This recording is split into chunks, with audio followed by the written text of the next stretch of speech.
New York. Your exotic skin, hair, and beauty source, and your one-stop shop for all your natural and organic skin and hair care, featuring authentic organic Moroccan oil and prickly pear seed oil and much more. Bringing you only the best, straight from the source and proudly produced in the USA. So what are you waiting for? Shop today at www.arganissima.com. Arganissima, New York.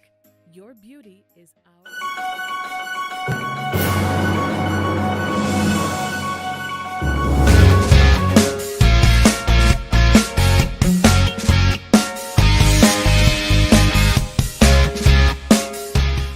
Folks, welcome back to the iHealth channel, iHealth Radio, the Fit and Fab channel with your host, Hurricane H.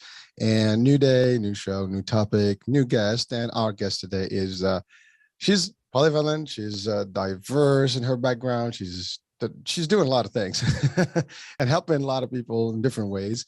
She's a coach, she's someone who actually works with the fitness, and helping people get fit through her experiences. She's also a social media manager, I guess, an online manager. And we're going to talk about all that stuff, and she's going to guide us through this. So with me today, Athina Crilley, and she's going to guide us through her story. And she has a unique story.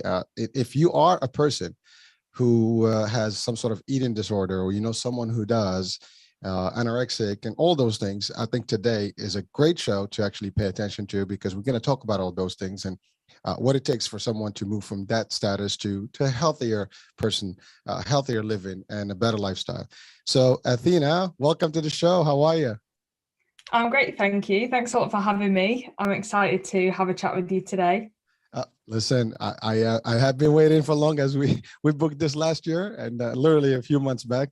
So today's the day, and we're going to cover it. I know we have very limited time, so we want to crunch in a lot of information, but we definitely want to bring the actual information here and the insights and the real message to the people who may be suffering with the eating disorders and things, like how they can convert and become, really in a better place, going through whatever they're going through right now is a tough thing, right? And your experience started with all this thing, but if you don't mind, can you guide us a little bit through your story, like how it started and what was the problem, and then how do you were able to get over it, and what got you into what you do today and helping people? Yeah, sure. Honestly, it's such a long story. I could sit here for days and days telling you about my whole story, but to try and shorten it and get everything in. So I was first diagnosed with anorexia when I was 13, and I wouldn't say that I kind of went into recovery until I was about 20. So I suffered for about 7 years. And then even when I started recovery, it did take probably, I would say, 2 or 3 years before I kind of felt like I was fully recovered. And within those 7 years, I was hospitalized 5 times. The first one I was 13 and the last one I was 19. And the last 2 hospitalizations were on specialist eating disorder units. So I suffered for 7 years. In terms of the cause, I actually have no idea really what sort of triggered it. I know for a lot of people who have eating disorders, they can pinpoint it down to one specific sort of trigger, whether it's, losing a family member or parents divorcing. There's usually some kind of emotional trauma that triggers an eating disorder. For me, I don't really know what it was. It just kind of started as I wanted to lose a bit of weight, and I started exercising, I started cutting back on my food, and it kind of got to the point where it became obsessive and it kind of just developed into an eating disorder. In terms of my recovery, again, I can't really pinpoint it to one exact thing. I would say what really helped me to recover was having the right people around me. So when I was younger and I was sort of first diagnosed with my eating disorder, I lost a lot of my friends because eating disorders kind of make you go sort of into your shell a little bit, and that can often come across to people as, oh, she doesn't want to hang out with me, she doesn't want to speak to me, so they kind of just sort of leave you alone and just don't bother inviting you out, and that kind of thing. So you end up losing a lot of your friends. So I felt like I didn't really have anybody around me. Obviously, I had the support of my parents, but apart from that, I felt very alone. And when I got to university, when I was 18, 19, I started to make better friends. I got a boyfriend for the first time, and I made the friends that I still have today. And I would say that it was really having those supportive people around me that genuinely cared about me that really helped me to recover. And I would suggest anybody, if they are suffering, to try and build a support network, try and, talk to the people around you. And people do care about you, even though it might not seem like that. And just speaking to them and being open with them can really, really help. Well, thank you so much for the debrief on a little bit of a very long journey and very difficult journey, I would say. But so I think I want to just break down a couple elements there, and one being, it started early on for you. You said 13, and that is a very difficult age. I mean, in general, that's a teenage mode, and there's so many things going on in any child at that time, or any young person at that time will have different things that they're going through in terms of emotions, and the hormones, everything is kicking, right? And it's also where there's so much stuff going on in school. so you said it, perfectly. The fact that you were there and you almost kind of collapsed on yourself, and you just kind of became a loner, and people did not want to be around you, or you didn't want to be around them. That must have been a difficult experience, which is not easy. I'm sure it was tough, and just going through it until the university level, that's pretty. That's a lot, I mean, to take at that age, and I can relate, because I have my kids are teenagers right now, and it's a tough age. So that is a very, very difficult thing. And anyone listening, watching, if your children, if you are going through something like this, I mean, it may not be easy, but here's the good news. I mean, Athina did make it, and she turned everything around, and we're going to talk about some of the things that she put in and what kind of work she did to change it. But one of the things she mentioned already is the support group. She finally found the people that can really make a difference in her life and take her for whoever she was, and that's a big deal. So that's the first element I want just to kind of break down. The other one is, you said it clearly. I mean, it normally anorexia is something that can be triggered emotionally with different events in life that can make someone really just want to change, and obviously not eat a lot, and certainly that has a little bit of a health impact. Now, you did mention something about 7 hospitalizations. Athina? Yeah. No, sorry, 5. 5. I'm sorry. Okay. Somehow I don't know. I miscounted again. but 5 hospitalizations, all because of the condition itself. There was no illness other than the fact that your body probably is weak, right? Well, yeah, I mean, the idea behind hospitalization when you have an eating disorder is to try and tackle but the physical and the mental side of the illness. I mean, eating disorders are mental health disorders, so the focus really should be on the mind and the mental health, but you do also follow like a strict meal plan to help you gain weight as well. So it's kind of tackling both areas. Thank you. So just to break down a little bit more, I know it's the factors can vary from one person to the other, but going through that first journey, the first 7 years, obviously it was gradual, right? You said you started just trying to work out more, and then you just eating less and less and less. But as you were doing that, I mean, you were conscious about that, correct? Yeah. So really, you actually are the driver behind the seat, in a way, because you could have stopped, but somehow you weren't able to.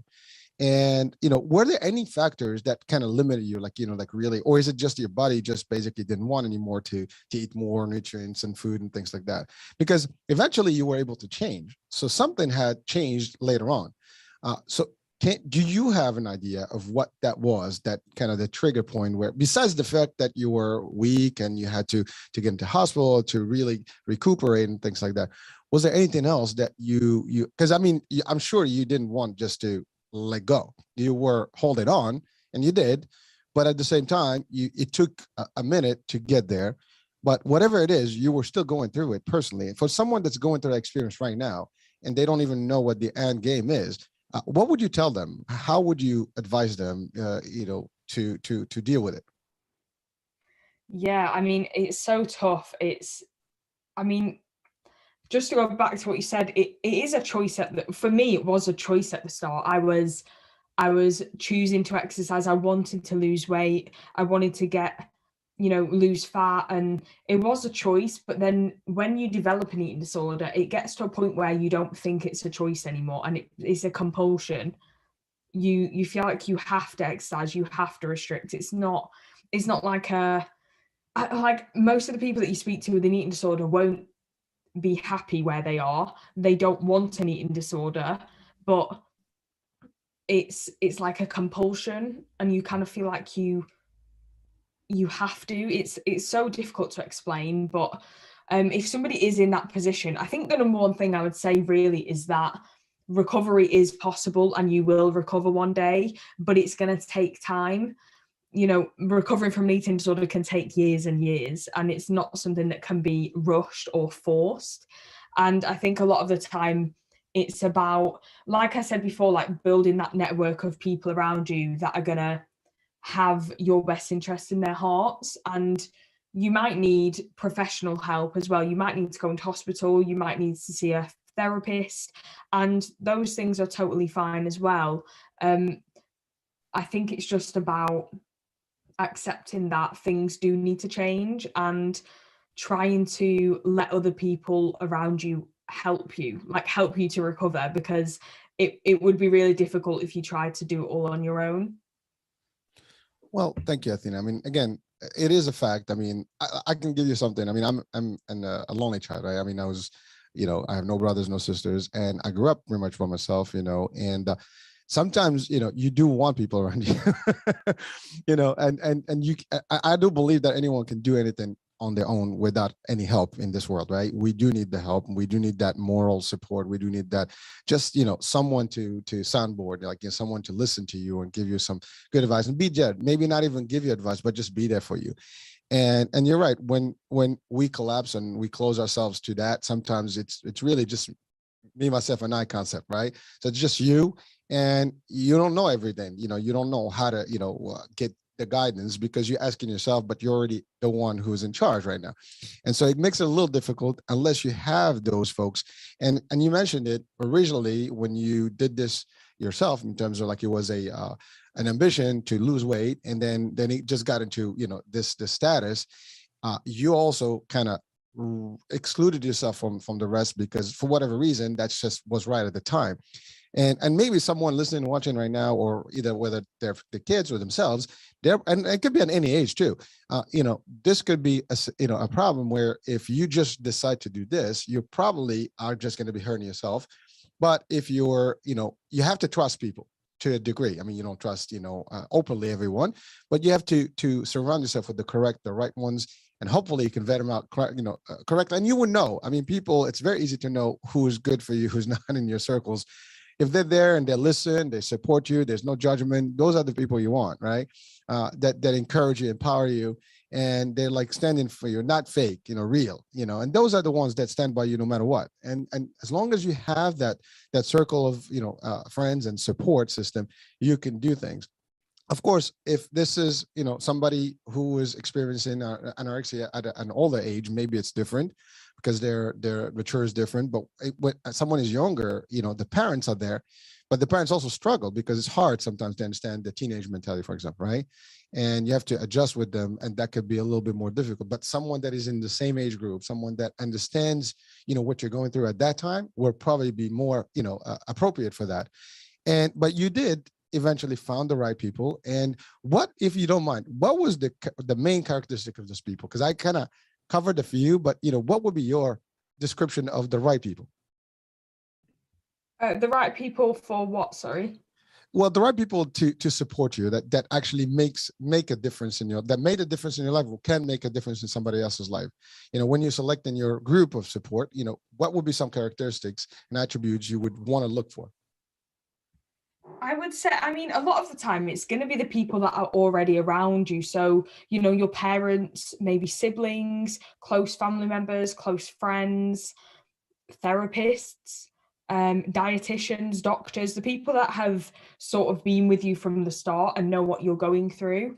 It's just a case of like leaning on them and not being afraid to tell people how you feel or tell people what is going on inside your head, because if you don't speak to people about your thoughts and feelings, it can become even more isolating, and Mm-hmm. it can then become even harder to recover. So just the people that are already around you, really. But you said, I mean, the key is that they're willing to listen to you and you can talk to, and that's important. So I think we'll take that as the main characteristics. And you made it very easy, because you're right. These people do exist. The question is just whether you're allowing them or not. If you close the doors, I mean, that's a difficult story, right? It's going to be a harder element. Now you started this journey with a potential, weight loss kind of, venture, right? So what would you say to people, and what kind of guidance would you give to people that are wanting to lose weight, and how to do that without them getting into an anorexic, status?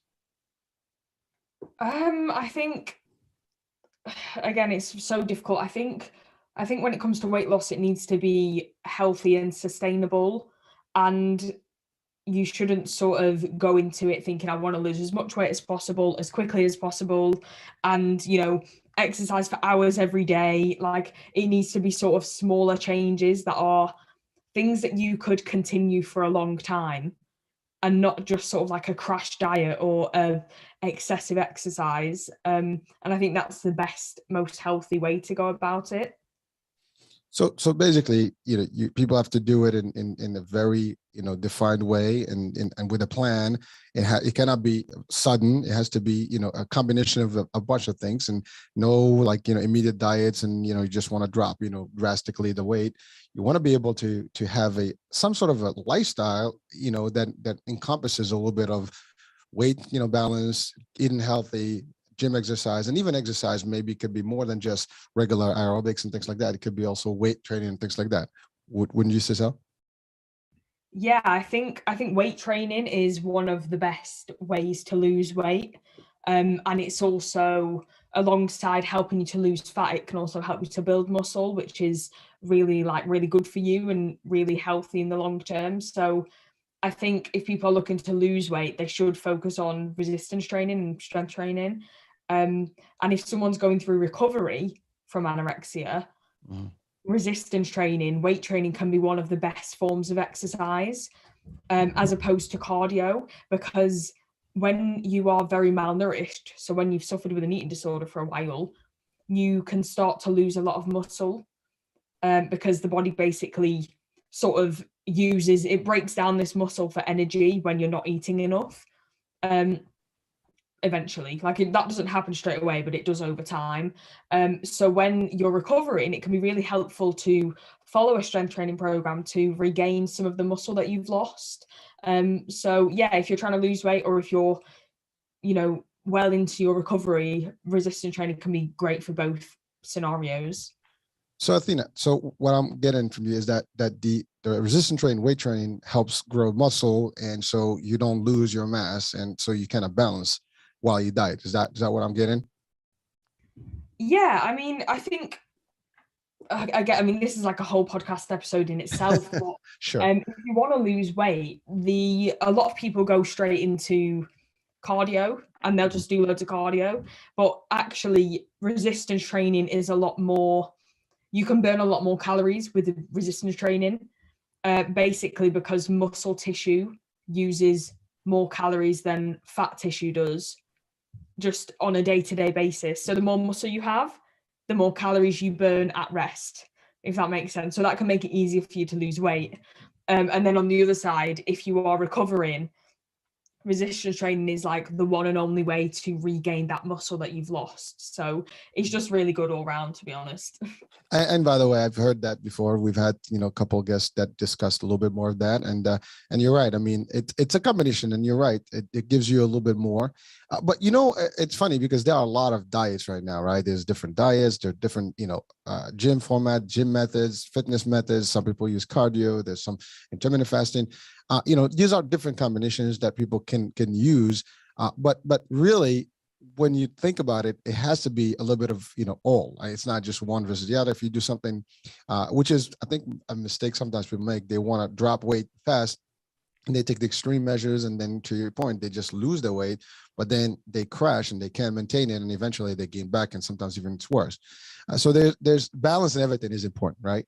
And, it's understanding those dynamics, what every exercise, what every form is going to give you and how it's going to impact your body. I think that's the key. And folks have, the ability to research. I mean, there's podcasts, as you said, we can have a whole podcast about weight loss here, but really there's different things. There is, coaches. You're a coach, right? You're a recovery coach as well. And you help people. Some of the people you probably are assisting, have similar, problems, right? In terms of eating disorders or mass, weight that they want to adjust. How do you handle them? What kind of, help? How do you work with them? Yeah. So, I mean, I still kind of am a coach, but I've not got any clients at the moment because I just don't have the time. But in the past, I have trained, like you said, like a range of different people depending on their needs. It's been either people who want to lose weight, people who are going through recovery from anorexia and they're looking for, some guidance on what to eat, how to exercise during recovery. So generally my role would involve supporting them, creating sort of flexible meal plans, creating a training program, and just checking in with them every week to see how they are. Because again, it's not just about, creating the meal plan and saying, there you go off and follow it. It's also about having that support. And it goes back to what I said at the start, is having people around you that are going to support you through whatever your goal is, whether it is anorexia recovery, whether it's weight loss. So that was really like my role as a coach. And it's something I still love doing and I'd love to do in the future when I have the time. And yeah, so I guess that was sort of like the main parts of my role. All right. Well, that's a big part, and ultimately it is rewarding because you specifically going through what you've gone, you can see the value of having, the guidance, and you can almost explain it from a place of understanding because you were there. And that's important. So that takes me to the next question, which is, all this, points out to mindset change, right? Shift. What would you say about, the state of the mindset, to help, kind of change the status quo from one end to the other here? Sorry, can you repeat that question? Yeah. So what would you say the importance of the mindset in the shift here between, someone who's suffering, through anorexia or anything, to really get, and establish, the real results? Yeah, I mean, it is all about mindset. Like I said, anorexia is a mental health disorder. Mm-hmm. So you can't recover without changing your mindset. And it's something that would, it can take years to change your mindset from one to the other. And I think a lot of it's going to be quite difficult to do that on your own. And I think I would always recommend someone to try therapy and see if that works for them. It doesn't work for everybody.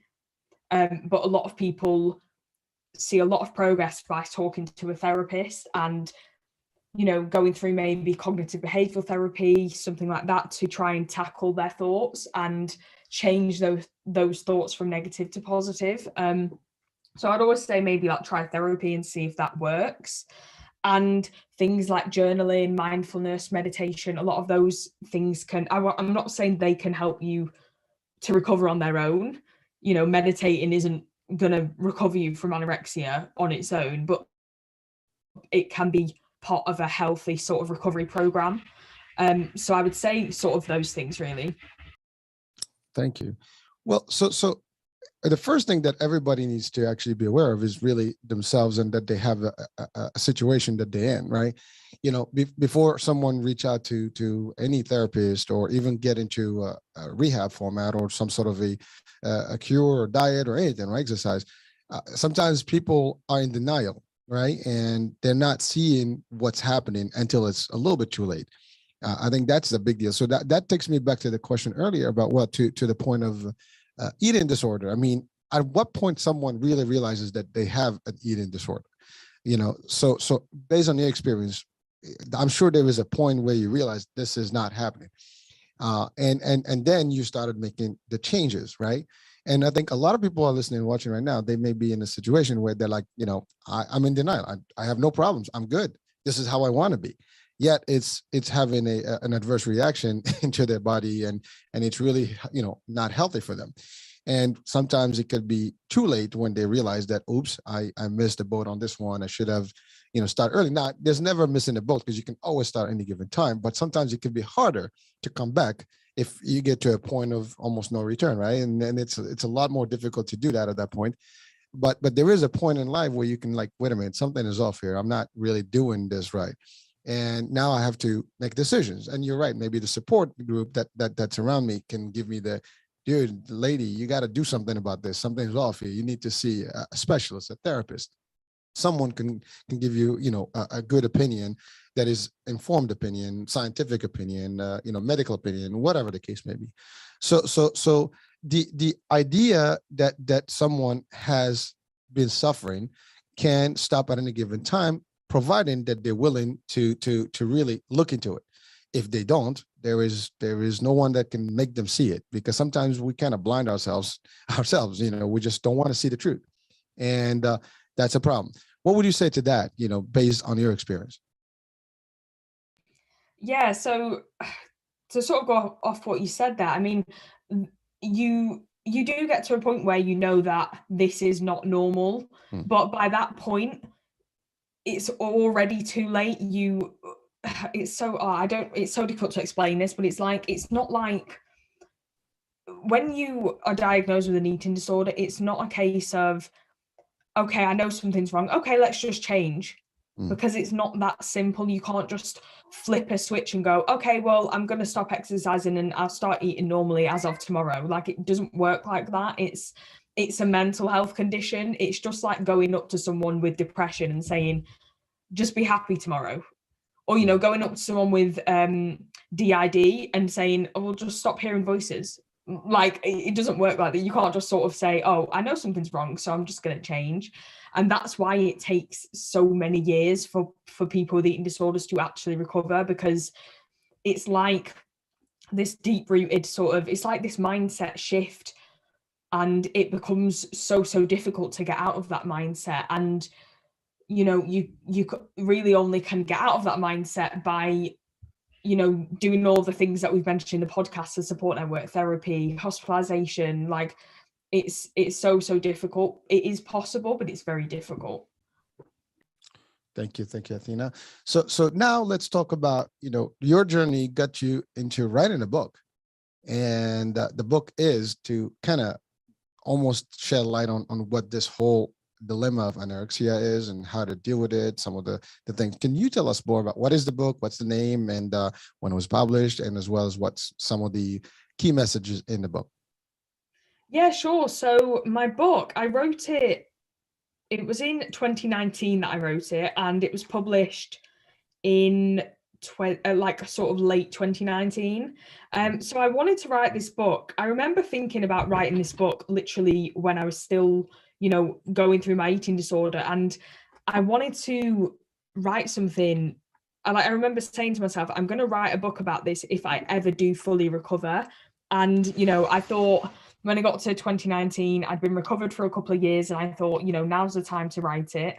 And I wanted to write the book basically to show people that are suffering that recovery is possible. And even though it might feel like recovery isn't possible at the time, it really is. So I kind of wanted it to be just like a sort of an inspirational book. And it's called Diaries of an Anorexic because I inserted real life sort of entries from my journal. So I used to write a journal when back in the day when I was, going through my eating disorder, and I wanted to include those sort of bits of the journal in the book to really convey like the emotions that I was feeling at the time when I was going through my eating disorder. And I think the key message of the whole book really is that recovery is possible, and anybody can recover. Even though it might not feel at the time like you can recover, it is fully possible. Well, that's leading me to the ultimate question for today is that, no matter what circumstances, no matter what problems, and no matter what disorders, at the end of the day, we have to keep positive and keep a very, very, good outlook about life. And we need to know that if we're willing to make the necessary steps and take the necessary steps and make the effort, we will change things. And you're right, this is an inspiration. I mean, your story is as you started in a bad place, you have turned things around, and now you are true inspiration to a lot of folks that may be seeing themselves at the end of the line here and they're not sure what to do. You can bring them back. I mean, listen, you did it. It can be done. Many people are doing it. Many people are making it happen and turning things around. And that is really a true goal of what we do, even here in terms of the station, is that we want to share with people the ability to realize that, no matter what you're going through, things can get better. You will prevail. Things will change. You just have to find a way and, use different, whatever tools available out there. And listening to this podcast maybe can help, talking to a therapist can help. Reading the book is an important piece because, someone can relate to your story, closer, right? And then they can see like, wow, I can do this. And that can be the point where they can start a new life and really enjoy a healthier life for the future, and maybe even become an inspiration themselves to others. So I want to thank you for that. I mean, because the book itself, just the name, is just talking about your story, and you can tell it's your own, it's diaries, your notes, right? And listening to your story right now, it is clear that you've gone through tough times, but you've made it. And you're leading, a very, very active life now. I mean, that takes me also to the next point, which is, how do you do this, all this stuff? And, you're also busy in the media, the social media world, and you're doing stuff like that. And if you can take us a little bit on that one, I know we're running out of time, but if you can take us a little bit about that part of it. But before we get to that, just a couple of inspiration words, just to relate to what I just said. Anything that you want to add?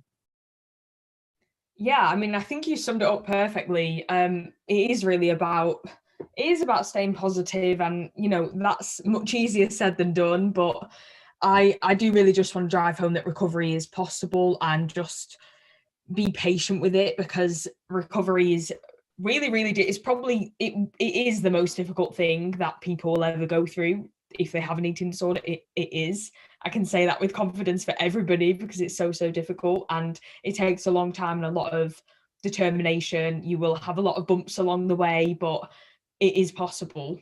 So that's kind of like what I'd love to finish on. And in terms of like what I do, so honestly, I don't really know myself how I find time to do everything, because I'm actually a full-time writer. So I have a lot of different clients, and I write for their websites, and I write ebooks for people, that kind of thing. I'm also a podcaster myself. I have the podcast Finding My Fit. So I manage and produce that myself. And yeah, I also do a bit of social media management. So yeah, a lot of different things. And I think I would say I stay on top of it just by, I don't know, really. I think I just write a to-do list every morning, and I try and, work hard. I work a lot of hours. I work like 7 days a week. So that's probably how I get it all in. So yeah, that's me really. Well, look, Athina, I mean, you are doing a lot, and you know what? For anyone watching and listening right now, I mean, just understand that no matter where you are today, you can make a difference. You can change. You can do more, and you will, as long as you're willing to. Right? You have all the tools, the inspiration out there in the world that you need. You just have to open to it and, absorb it, like literally receive it, and that's about it. Because Athena has gone through a lot, and now she's full of energy, full of different tasks and things that she's doing to help the world. I mean, you're helping people, and you're right. Doing podcasts not easy. Doing what you do every day and managing different projects, and it takes time. But that's the other thing. I mean, we invest in our time, we invest in stuff, but the end result is that we're helping people, and that's the bottom line. And anyone can help themselves, and also eventually help others. And that's really, personally, that's my message. Yeah, I love that message to finish on, definitely. Well, listen, I know we've done a little bit of a sprint here on this show because of our time, restriction here. But so I want to, again, thank you for the time and sharing with us your story and some of the key guidances here and points and really inspirational pieces that people can take home. Athena, thank you so much for your time and for really everything that we've covered here. And folks, I want to thank you for being with us today and listening, watching on iHealth, the iHealth channel, listening on iHealth Radio. And again, your host, Hurricane H. We'll be talking soon. New show, new guest, new topic. Bye for now.